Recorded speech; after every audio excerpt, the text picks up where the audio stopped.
Yes, sir. Thank you. Give thanks for your presence. Give thanks, it's a blessing. And give thanks for the moment that we share together. Yeah. More. I'm telling you, you're more. You're so much more. I'm telling you, you're more. You're so much more than your mistakes.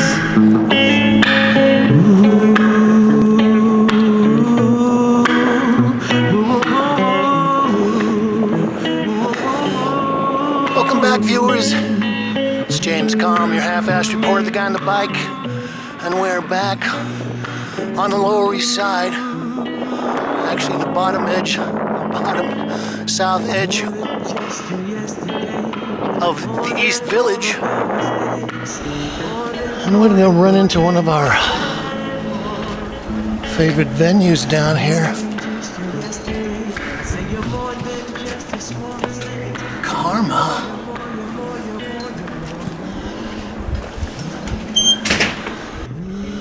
We're going to try to get some pictures of a Paul Mogensen show titled Paintings 1965 to 2022. We'll make our sweep around the gallery. I guess I should start out with a editorial statement. I was hacked on my Instagram account. So if you have been following laurenj.monk on Instagram, please stop, defriend me.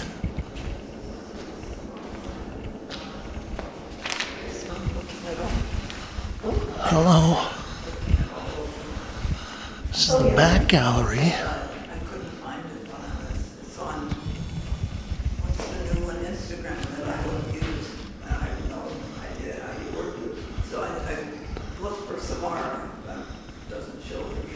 Well, I've seen several articles on this show on some of the local blog sites, and I decided I had to come down and take a look. And of course, I've got about 20 minutes, so we're going to have to make this an abbreviated version.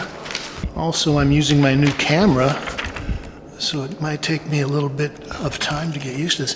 This is titled No Title. Hands Orange Acrylic on Canvas, 1965. It's 48 by 73. Well, they talk about Paul Mogensen as someone that has been working in a very reductive manner for many years. And I guess Paul was a California guy. And one of the things that I like about the show, or his work in general, is that he works with patterns, progressions, mathematics, phthalocylene blue acrylic on bare canvas, 2 parts. It's 1965. One of the things that I've noticed in the write-ups is that people appreciate Paul's sensitivity to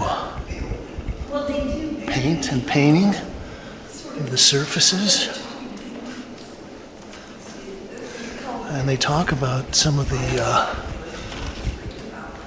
incredibly rich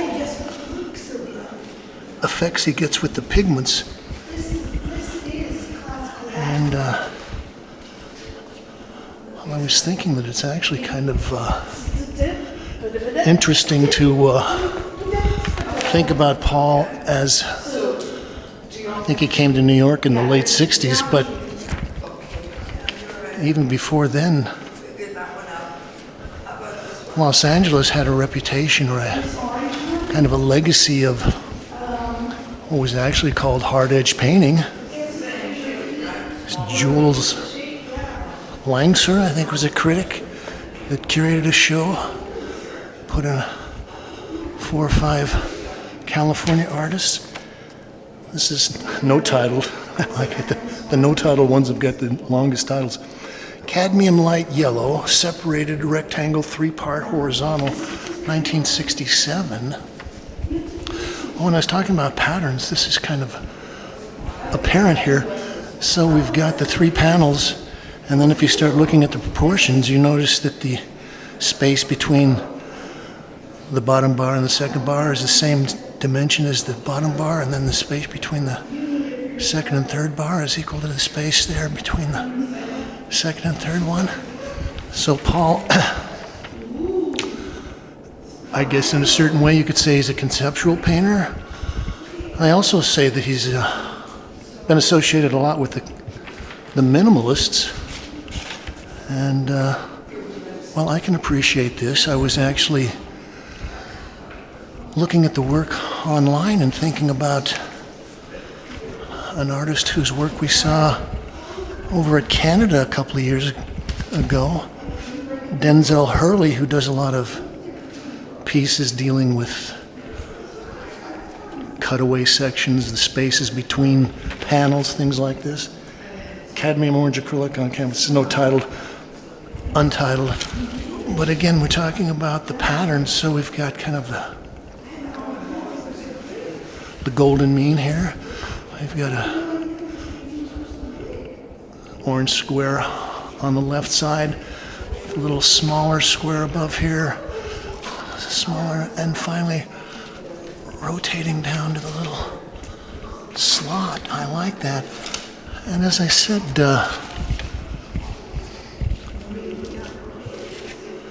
Paul knows how to get a good surface coat of pigment on there. Okay, so that was 74, 75. It's 1969, no title, aluminum enamel and graphite on unprimed canvas.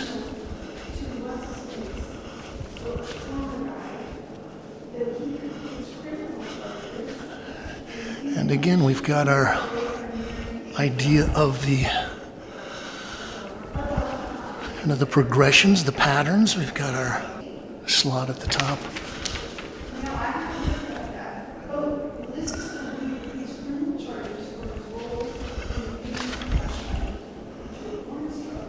Okay, so they're calling this unprimed canvas, and I'm thinking that, yeah, that's got a nice kind of patina of age. It's turned almost a khaki color here. It's untitled. Alkyd enamel on unprimed canvas. This is 1969, 82 by 83 inches. Well, so the California hard edge painters, I guess, had a certain amount of influence. And then I would say there's also a group of New York artists. I'm actually working on a map now of Quinty Slip, but some of those artists I think could be seen as precedents for some of this. Agnes Martin, Ellsworth Kelly, Jack Youngerman, some of those people. And they say that when Paul came to New York that he was spending time with and associating with Bryce Martin and some of the other minimalist painters. I wonder if he met Robert Ryman. This is Linda Bing. This is one of his old friends. Untitled, aluminum enamel and graphite on unprimed canvas. This is 30 by 30. I actually like the unprimed canvas and the silver metallic paint. I also like Paul's kind of austere approach. You know, he probably spends a lot of time thinking about these and designing them, and then when it comes to the actual execution, he just follows the directions and does the job. There's not a lot of mushing around and emotional feelings that he's looking for. He kind of just wants to get the paint down. No title, 1969. Aluminum pigment on unprimed canvas. This is also 30 by 30. And like I said, I like the the aged patina. Okay, so we got some staples sticking out there.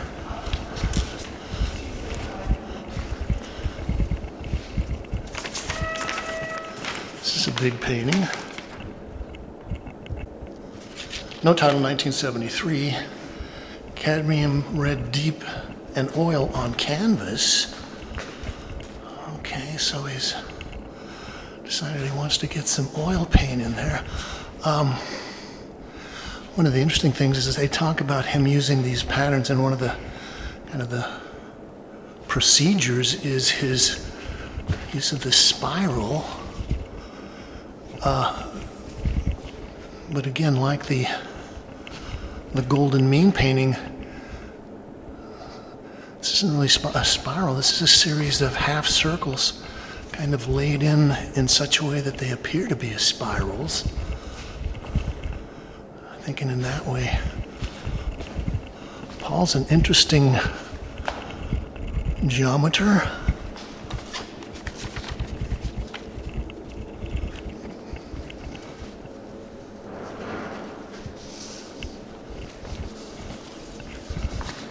And yeah, I would say these paintings look pretty fresh. Okay, this is 1973, so we're talking 50 years ago. That looks pretty good.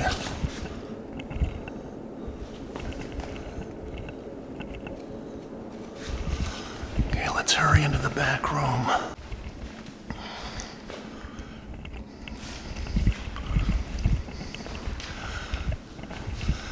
Actually, this is a very appropriate pairing. So I've got this one over here, no title, as opposed to untitled. 9-part violet acrylic, 1969 violet acrylic on canvas. This is 44 by 44. Now, I think Paul does as much with his voids as he does with the forms. They say this is on canvas. It doesn't say if it's unprimed. It looks like it's unprimed.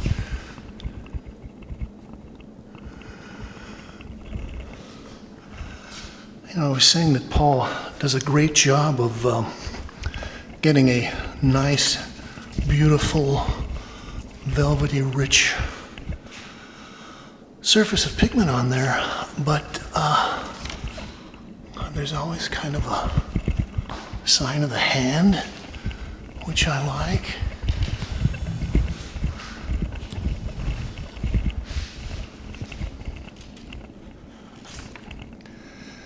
No title, 1968.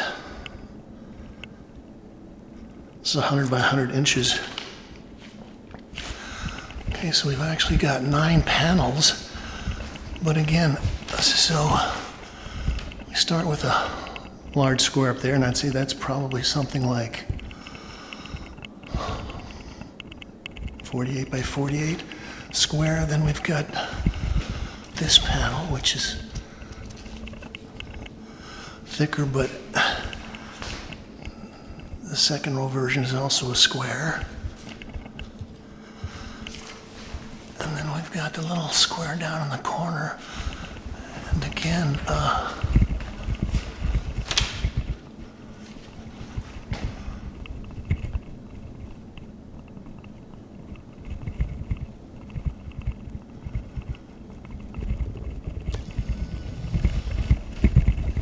nice paint surfaces. This is a big piece. This is Copperopolis, 1966, copper in acrylic lacquer on canvas in 16 parts, 132 by 132. Well, I was working in the studio today and I was listening to some podcasts. I was listening to one that was talking about Pythagoras and the pre-Socratics. And one of the things they were talking about was Pythagoras' mathematics and his theory that numbers lie behind everything in the world, and that when you can start to decipher the numerical patterns and the geometries, you're going to be getting closer to truth. So I guess you could say that Paul kind of riffs on that a little bit. And I like the metallic surface on this. This is 1966.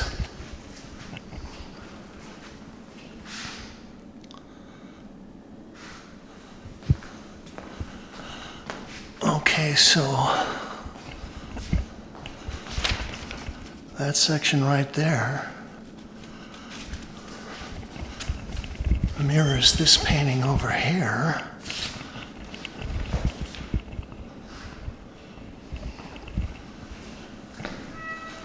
And I like the copper. I've noticed with a lot of the recent buildings that have been going up in Brooklyn and Manhattan that copper and bronze has become a very fashionable architectural surface here.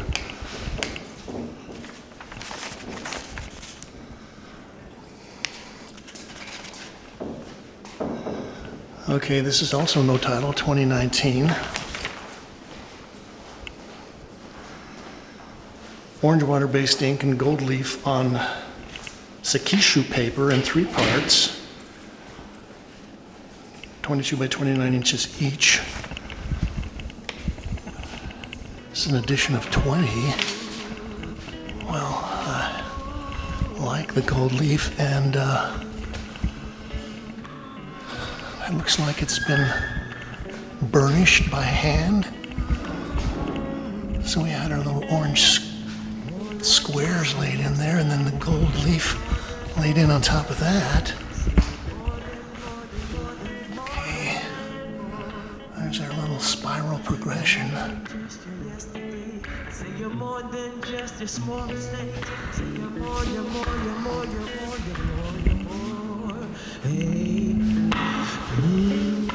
Okay, well, we're going to try to run down the street. It may be too late, but we'll see what we can do.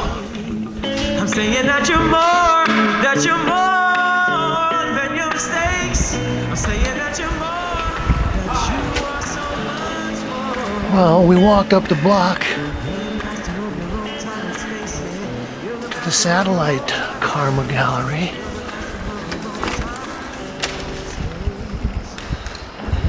Hello. And I'm going to take a look at part 2. Say it. Oh boy.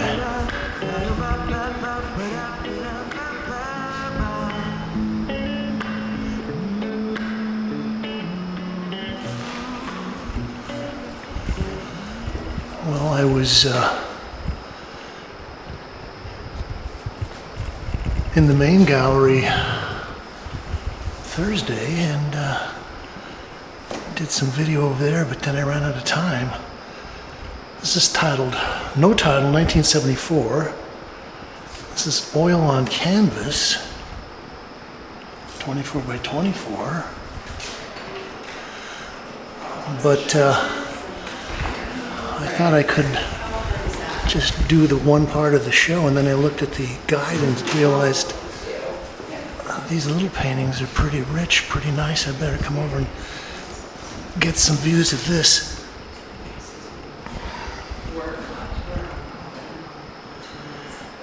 And again, Paul is doing some pretty interesting, tricky stuff.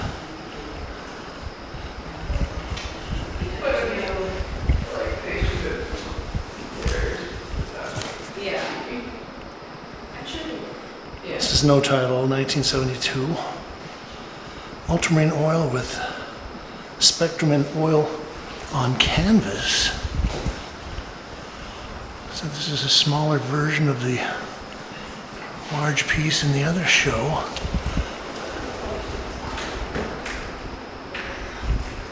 And I like his little rainbow scale here on the side. This kind of makes me think of some of the Pat Steer pieces that we took a look at last month. And again, they're calling this oil on canvas, but this is extremely fine. Almost like a muslin. And again, very nice and tricky geometric layout here with his half circles.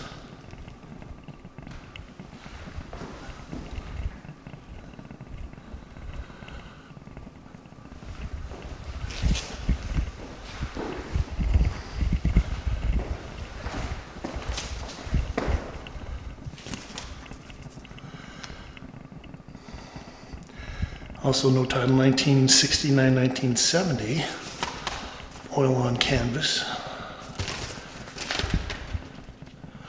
24 by 24.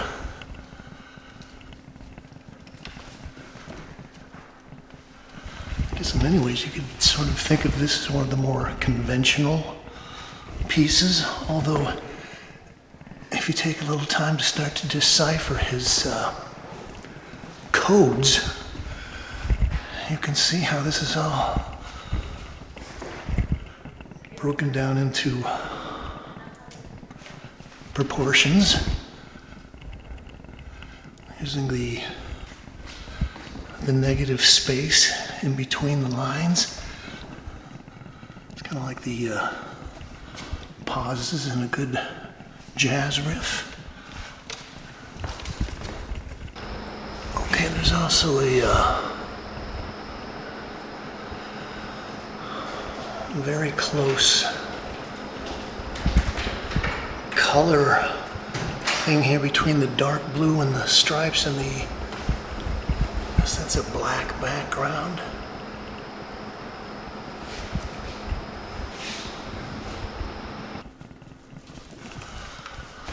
Okay, we're gonna wrap up looking at this one.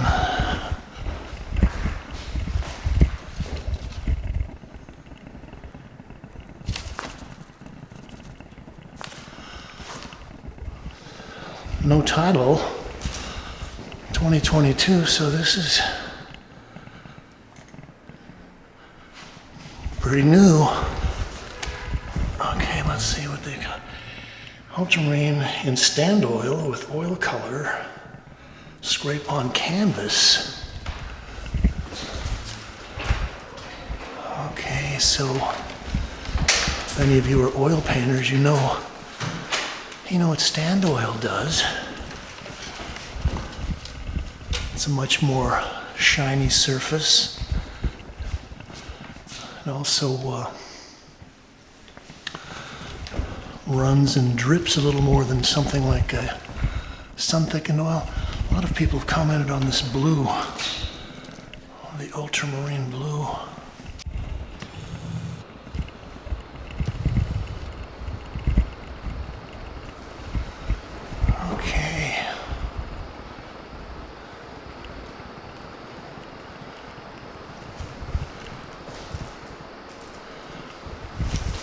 This is a beautiful piece.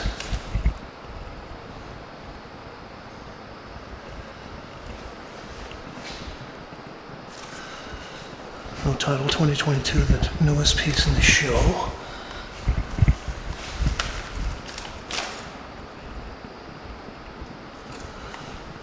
ultramarine and stand oil. See if you can get a sense of the gloss.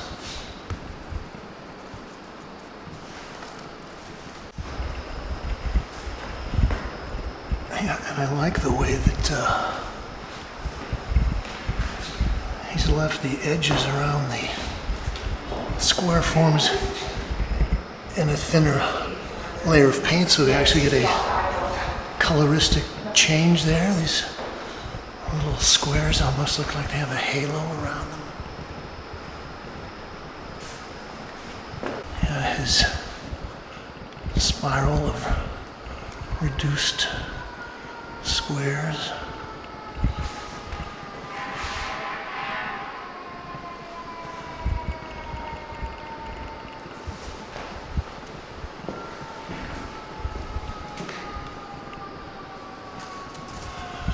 I have to say that although Paul is pretty precise when he wants to be,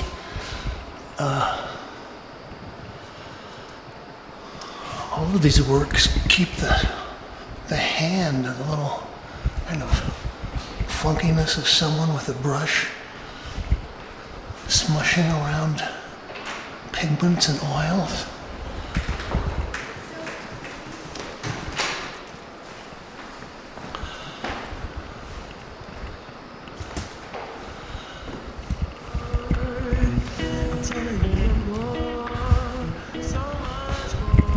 This has been James Kalm reporting on Paul Mogensen, paintings 1965 to 2022 here at Karma. You can like this, share, link it up to all your social media sites, and you can leave your thoughts, ideas, comments, criticisms, and suggestions below. And you can subscribe as long as you say, thank you, Kate. Are more. Yeah, thank you. Arigato. Peace and love. And if you want to follow us at NYC Underground Sound, please feel free to. NYC Underground Sound. You got it. Flex and repeat, you say New York City. NYC Underground Sound. Yes, NYC Underground Sound. We love you.